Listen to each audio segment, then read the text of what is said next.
আমার মতো আপনারাও একটু লম্বা করে শ্বাস নেন, একবার না কয়েকবার।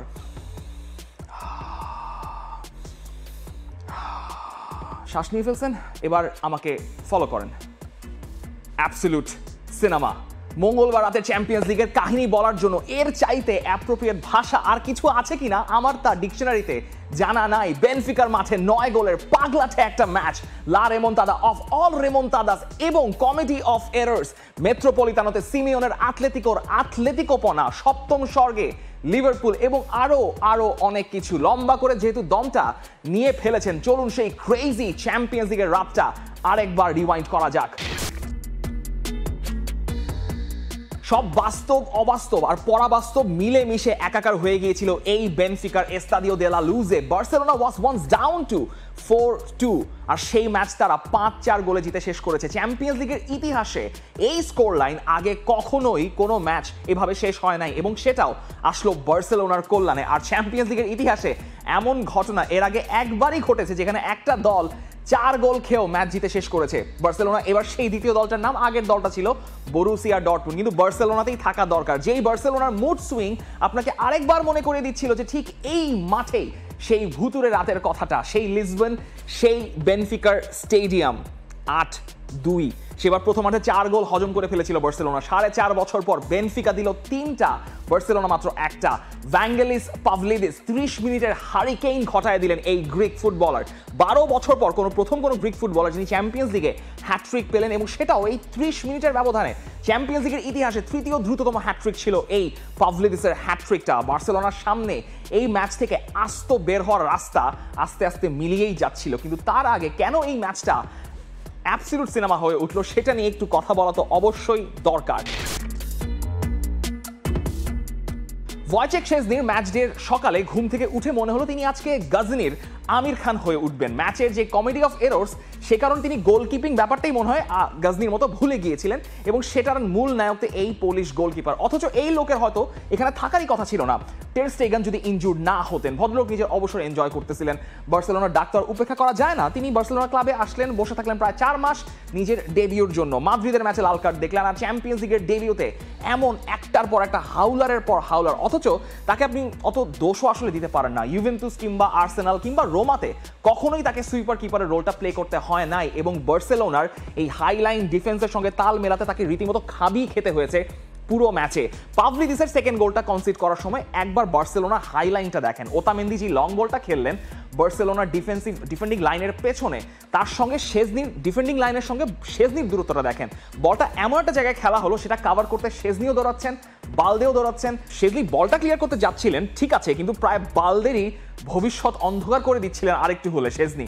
একই সঙ্গে বোধহয় গোলকিপারদের নতুন একটা ক্লাসিফিকেশনের জন্ম দিলেন এই ঘটনার মাধ্যমে। শর্ট স্টপার এবং সুইপার কিপারদের তো আমরা জানি, কিন্তু শেজনিকে আপনাকে বলতে হবে তিনি একজন ডেস্ট্রয়ার। কি যে ডেস্ট্রয় করতে যাচ্ছিলেন তা তো ভালো মতোই দেখলেন। তারপর কমেডি, তারপর পেনাল্টি ইনসিডেন্ট তো আরেকটা কমেডির ঘটনা। ভাগ্য ভালো যে বার্সেলোনা ম্যাচটা জিতে ফিরেছে, নয়তো শেজনি সারা জীবনও গত রাতের ট্রমার কথাটা ভুলতে পারতেন না। অবশ্য হান্সি ফ্লিক তার সমর্থনেই কথা বলেছেন, ম্যাচ শেষে বলেছেন এরকম ভুল হতেই পারে। শেজনি দি মারিয়া নামার পর দুর্দান্ত একটা শটও কিন্তু সেভ করেছিলেন, কিন্তু এর চেয়ে বেশি ভুল যদি হতো গতকাল রাতে বোধহয় বার্সার আর কোনো রক্ষে ছিল না সেখানে। কমেডি অফ এরর্স নাম্বার 2, কিন্তু এবার নায়ক বেনফিকা গোলকিপার আনাতোলিন ত্রুবিন। এই ইউক্রেনিয়ান ঘুণাক্ষরেও টের পান নাই যে তার লং বলটা রাফিনিয়ার মাথায় লেগে এইভাবে গোল হয়ে যাবে। সেটা বোধহয় রাফিনিয়াও টের পান নাই, মানে মেঘনা চাইতে এই বৃষ্টি যেটা হয়ে যায় সেরকম একটা ঘটনা বার্সেলোনা গতকালকে স্যালভেজ করেছে। কিন্তু কমেডি এরও আগে হয়েছে, পরেও হয়েছে।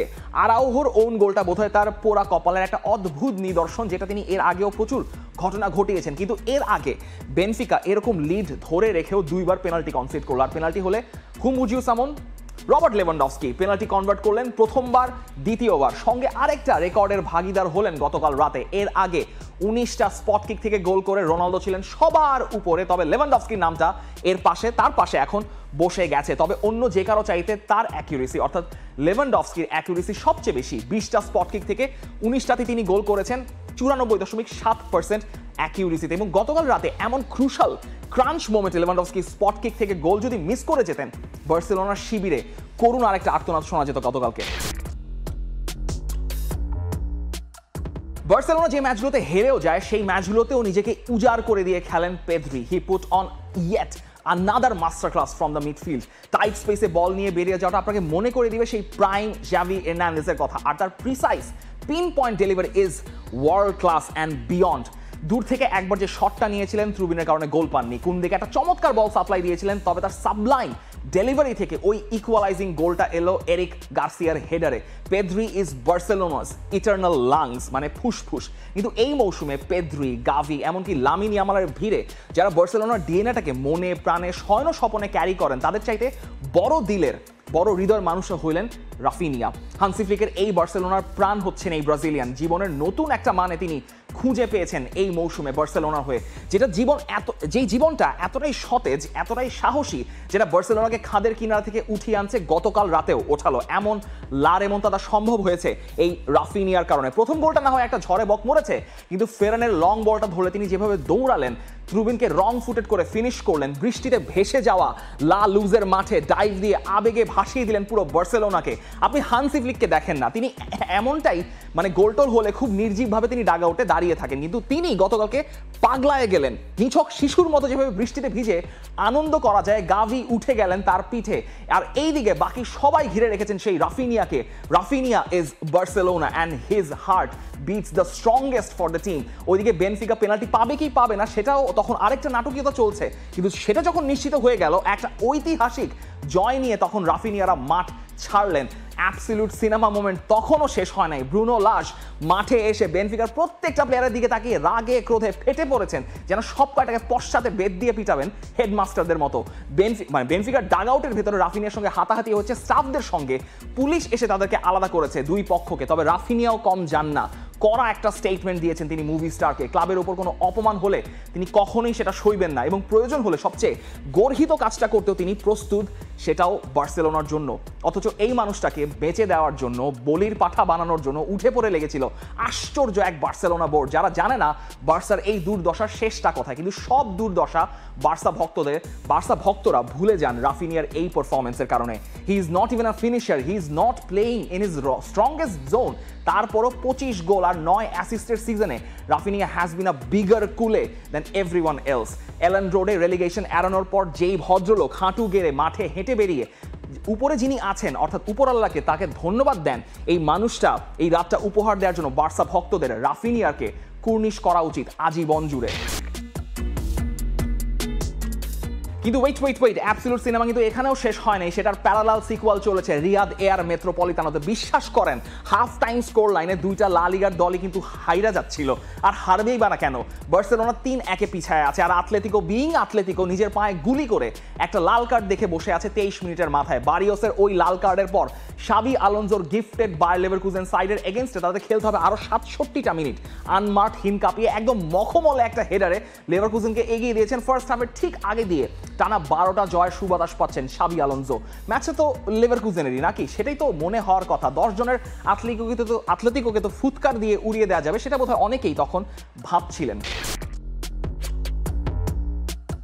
যারা সেরকম ভেবেছিলেন, এবং খোদ শাবি আলোনসো বোধহয় ভুলে গেছেন দিয়েগো সিমিওনে কেমন মানুষ।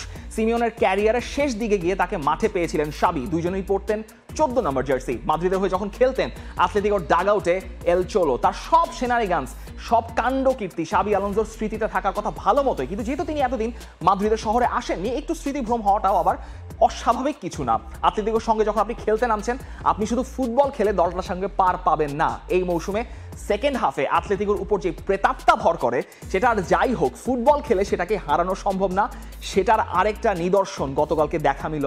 Atletico Diego Simeone became pure Baker bhai, একদম পাড়ার সাক্ষাৎ মাস্তান। কিন্তু সেখানেও একটা সৌন্দর্য আছে, সেই সৌন্দর্যটা আপনি আলভারেজের কাছে খুঁজে পাবেন, সেখানে পরে আসছে। কিন্তু এই যে ফ্লোরিয়ান ভার্টসকে জার্সি টেনে ফেলে দেওয়া হলো, কিন্তু হুদাই তিনি তর্কে জড়িয়ে হলুদ কার্ড দেখলেন ডি এরকশেলফ নাম্বার 10। ওইদিকে রদ্রিগো দি পল কনস্ট্যান্টলি তার সামনে এভাবে চেঁচায় যাচ্ছেন, হাতের জেস্চার দেখাচ্ছেন, ইন কাঁপিয়ে নার্ভ হারিয়ে একবার হলুদ কার্ড দেখলেন, এবং ফাইনাল ড্যাগার 76 মিনিটে গিলিয়ানো সিমিওনেকে বডি চেক দিয়ে লাল কার্ডও খেয়ে গেলেন। আর কয়েক মিনিট পর ইয়োনাথান টা তো WWE স্টাইলে সিমিওনে জুনিয়রকে একটা বডি স্ল্যাম দিলেন বক্সের মধ্যে, কিন্তু রেফারির সামনে সিমিওনে যে ভাবটা ধরলেন যেন তিনি দুধে ধোয়া তুলসী পাতা।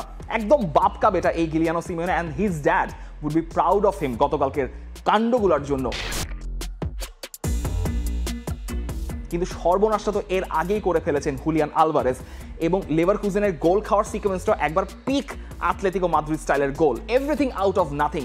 ফ্রিম্পং যেই অ্যাঙ্গেল থেকে শট নিলেন গোলেন, বল লুজ করলেন, ট্রানজিশনে যখন গ্রিজমানের পায়ে বল, আলভারেজ ঠিক তখনই হাফ লাইনের একটু আগে ইয়োনাথন টা দৌড়াচ্ছেন, গ্রিজমান বল রিলিজ করে দিলেন, টা বল ক্লিয়ার করতে গেলে উল্টো আলভারেজকে একটা অ্যাডভান্টেজ দিয়ে দিলেন, একদম স্মুথ একটা সিল্কি ফিনিশ। কিন্তু ঠিক 90 মিনিটে, যেটা দুই দলের জন্য একটা ডেভিলস প্লেগ্রাউন্ড, গত মৌসুমের লেভারকুজেন আর এই মৌসুমের আতলেতিকো যেখানে এক বিন্দুতে মিশে যায়, সেই সময় আরেকবার বক্সের বাইরে ডেঞ্জারাস পজিশনে বল হারালো লেভারকুজেন।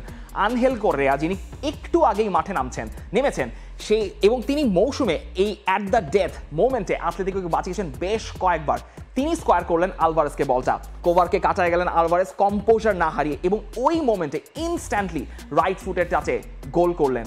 এই মৌসুমে তার 16তম গোল।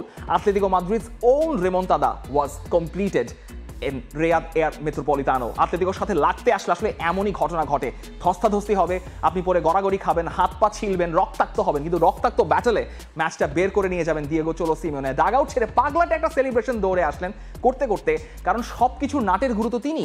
ইট was another night of Atletico's peak shithousery yet effective football. Xabi Alonso, যার নামে বাতাসে এখন মাদ্রিদে অনেক গুঞ্জন ছড়াচ্ছে, একদম হাতে কলমে তিনি ঠেকে গিয়ে শিখলেন যে জোজে মরিনোর ওই আত্মবাণীটার কথা আরেকবার সত্য হলো, শুধু ফুটবল খেলেই ম্যাচ জেতা যায় না, এবং সেটা আতলেতিকো মাদ্রিদের সঙ্গে তো একদমই না। এদিকে এই কন্টেন্ট যখন শুট করা হচ্ছে স্টুডিওতে, তখন ভাগ্য ভালো সংবাদটা তখনই চলে আসছে, নয়তো আপনাদের কিছু অভিযোগ অবশ্য এড়ানো যেত না। Nuri Sahin is gone from Borussia Dortmund, he has been sacked by the club. কিন্তু ক্লাবের এরকম কাছের একজনের চলে যাওয়াটা বেশ দুঃখজনক। তিনি যে প্রমিসটা নিয়ে এসেছিলেন গত মৌসুমে অ্যাসিস্ট্যান্ট কোচ হিসেবে, প্রথম সিজনেই তিনি দায়িত্বটা নিলেন, he just wasn't that experience to lead the club. বছরের শুরুতে এই হচ্ছে বরুসিয়ার দশা, 4টা ম্যাচের 4টাতেই তারা হেরে গেছে, এবং তাদের দুর্দশাতেই ভিনচেনজো ইতালিয়ানোর বোলোনিয়া পেয়ে গেছে এই মৌসুমের চ্যাম্পিয়ন্স লিগে, এবং তাদের চ্যাম্পিয়ন্স লিগের ইতিহাসে প্রথম জয়, এবং টিম করে এখনো চলছে তাদের রাউন্ড অফ 16 প্লে অফ খেলার আশাটা। তবে অনেক সমীকরণের বাধা সহ তাদের পার করতে হবে শেষ দিন স্পোর্টিং এর বাধা। তবে এতগুলো ম্যাচের ভিড়ে একটা ম্যাচের প্রেডিকশন যদি আপনারা প্রেডিকশন করে থাকেন, তবে সেটা মিলে গেছে। থিয়াগো মোত্তার ইউভেন্তুস আবার ড্র করছে, মানে কি একটা পরিস্থিতি! পুরো ম্যাচে শুধু একটা শট অন টার্গেট দুই দল মিলায়, লোকাতেলির শটটা মিনিয়েলের হাতে লেগে চলে গিয়েছিল মাঠের বাইরে, মানে গোল লাইনের বাইরে। যেই দলের ম্যাচ রেজাল্ট আপনি আগে থেকেই প্রেডিক্ট করতে পারেন, তাদের ম্যাচ আর কি দেখার আছে। কিন্তু লিভারপুল একেবারে সপ্তম স্বর্গে, আর্নে স্লটের 7-7। লিভারপুলের জন্য এই মৌসুমের সবচেয়ে বড় প্রাপ্তিটা কি জানেন? সেটা হচ্ছে তারা একবারও ইউর্গেন ক্লপের নামটা নিচ্ছেন না, তাকে মিস করছেন না, এবং সেটা নিচ্ছেন না এই ডাচ কোচটার কল্যাণে। আরেকটা জয় ইউসিএল এ 7-7, এবং বার্সেলোনার সঙ্গে টপ 8-এর প্রথম দুইটা দলের আরেকটা এখন এই অল রেডরা। এই 7 জয়ের রেকর্ডে আর্নে স্লট ইউরোপের দ্বিতীয় কোচ, যিনি নতুন দলে দায়িত্ব নেওয়ার পর ইউরোপিয়ান কম্পিটিশনে প্রথম 7টা ম্যাচই জিতেছেন। আগের মানুষটা ছিলেন বায়ার্ন মিউনিখে থাকা হান্সি ফ্লিক, এবং সেই জয়টাও এলো কার কল্যাণে? আপনি জানেন সেই মানুষটা কে, এবং সেই মানুষটা এতবার অল রেডদের হয়ে ফুল ফুটিয়েই যাচ্ছেন। তিনি গ্রীষ্মে লিভারপুলে থাকবেন কি থাকবেন না সেটা এখনো কেউ জানেন না, কিন্তু গতকালকের গোলের পর মোহাম্মদ সালার এখন হয়ে গেছে 50টা European goal, and what a way that was to achieve that. Champions League আর কোয়ালিফাইং মিলে করেছেন 45টা গোল, বাকি 5টা এসছে ইউরোপা লিগ থেকে। অবশ্য জোনাথন ডেভিডের গোলে পয়েন্ট খোয়ানোর একটা সম্ভাবনা লিভারপুলের জন্য হয়েছিল বটে, কিন্তু সেটাও হয়নি হার্ভি এলিয়েটের ডিফ্লেক্টেড শটের ওই গোলটার কল্যাণে। একই সাথে আরেকটা ইউরোপিয়ান ক্লাব রেকর্ড করে বসেছে লিভারপুল। জোনাথন ডেভিডের গোলটার আগ পর্যন্ত 603 মিনিট পর্যন্ত চ্যাম্পিয়ন্স লিগে কোনো গোল খায়নি আর্নে স্লটের দল। এই রেকর্ডটা আগে ছিল রাফায়েল বেনিতেজের, লিভারপুলের 572 মিনিট তারা কোনো গোল না খেয়ে এই কম্পিটিশনে ছিল। অপটা সুপার কম্পিউটার এই কিছুক্ষণ আগেই বলছে যে এই মৌসুমের চ্যাম্পিয়ন্স লিগ জেতার মিশনে সবচেয়ে এগিয়ে আছে ক্যালকুলেশনে এই লিভারপুল। তবে সেই রাস্তাটা এখনো বহুদূর, কিন্তু Liverpool is very much in the real favourites of the run. ফ্রান্সে গেলেন আরেকবার এমি মার্টিনেজ অ্যান্ড কোং, কিন্তু গতবারের মতো এবারও ম্যাচ জেতা হলো না। লিলের সঙ্গে গতবার জেতেনি, কিন্তু পেনাল্টি শুটআউটে তারা পরে পার পেয়ে গিয়েছিল, কিন্তু গতবারের পেনাল্টি মিলে তো এবার হিসাবটা ভিন্ন ছিল। মোনাকোর উইলফ্রেড সিঙ্গোর একমাত্র গোলে ম্যাচ হেরে যাওয়াটা এমিরি কোনোভাবেই মানতে পারছেন না যে অ্যাস্টন ভিলা তাদের সরাসরি চ্যাম্পিয়ন্স লিগের রাউন্ড অফ 16-এ ওঠার সুযোগটা তারা হেলায় হাতছাড়া করে ফেলেছেন, এবং সেটা তিনিও মানছেন। যদিও অ্যাস্টন ভিলা, মোনাকো, লিল, বেনফিকার মতো দলের সবগুলোরই কোয়ালিফাই করে যাবে, রাউন্ড অফ 16-এর প্লে অফে যেই ক্যালকুলেশনগুলো আছে সেটা যদি ঠিক মতো হয় তবে ডিরেক্টলি কোয়ালিফাই করলে ফেব্রুয়ারির এক্সট্রা 2টা ফিক্সচার খেলার ঝক্কি কম পোহাতে হতো আর কি। তবে এই মিশনে আতালান্তা ইজ ব্যাক এগেন। স্টুম গ্রাসকে 5 গোলে উড়িয়ে দিয়েছে জান পিয়েরো গাসপেরিনির দল এবং সরাসরি রাউন্ড অফ 16-এর একটা স্পট বুকিং দেওয়ার জন্য বার্সেলোনাকে ফেস করতে 8-60 বেঁধে নামবে বেরগামোর এই স্পেশাল দলটা। চ্যাম্পিয়ন্স লিগের মঙ্গলবার রাতের রেজাল্টগুলো আরেক নজর দেখে নেওয়া যাক। দিনের প্রথম ম্যাচ দুটোতে আতালান্তা 5-0 গোলে স্টুম গ্রাসকে হারিয়েছে, মোনাকো 1-0 গোলে অ্যাস্টন ভিলাকে পার করে গেছে। চ্যাম্পিয়ন্স লিগের মেইন ইভেন্টের যেই রাত অ্যাবসলিউট সিনেমাতে আতলেতিকো মাদ্রিদ 2-1 গোলে লেভারকুজেনকে হারিয়ে দিয়েছে। লেভারকুজেনের একটা জয়ের ছেদ পড়লো আতলেতিকো মাদ্রিদের কাছে এসে। বেনফিকার ঘরের মাঠে 4-5 গোলের একটা অ্যাবসলিউট সিনেমা লা রেমন্তাদা রচনা করে এসছে বার্সেলোনা। বোলোনিয়া তাদের প্রথম জয় তুলে নিয়েছে ডর্টমুন্ডের সঙ্গে 2-1 গোলে জিতে। ক্লাব ব্রুজ ইউভেন্টাসের ম্যাচের ফলাফল আপনারা জানেন, 0-0 ড্র। রেড স্টার পিএসভি আইনহোভেন 2-3 গোলে ড্র হয়েছে। রেড স্টার শেষ দিকে ম্যাচে কামব্যাক করতে চেয়েছিল পিএসভি 10 জনের দল নিয়েও লুক ডি ইয়ং এর গোলে ম্যাচটা জিতে নিয়েছে। লিভারপুল জিতেছে লিলের সঙ্গে 2-1 গোলে। স্লোভান ব্রাতিস্লাভা স্টুটগার্টের ম্যাচে লেভেলিং এর জোড়া গোলে 3-1 গোলে স্টুটগার্ট জিতে নিয়েছে। চ্যাম্পিয়ন্স লিগের মঙ্গলবার রাতের অ্যাবসলিউট সিনেমা মোমেন্ট নিয়ে আপনার সেরা মুহূর্ত কোনটা ছিল এবং এই ম্যাচগুলো নিয়ে আপনার মতামত জানিয়ে দিতে পারেন আমাদের কমেন্ট সেকশনে। বাংলাদেশ প্রিমিয়ার লিগ 2025, 7টি দলের জমজমাট লড়াইয়ে মাতবে পুরো দেশ। দেখতে চোখ রাখুন টি স্পোর্টস নেটওয়ার্কে।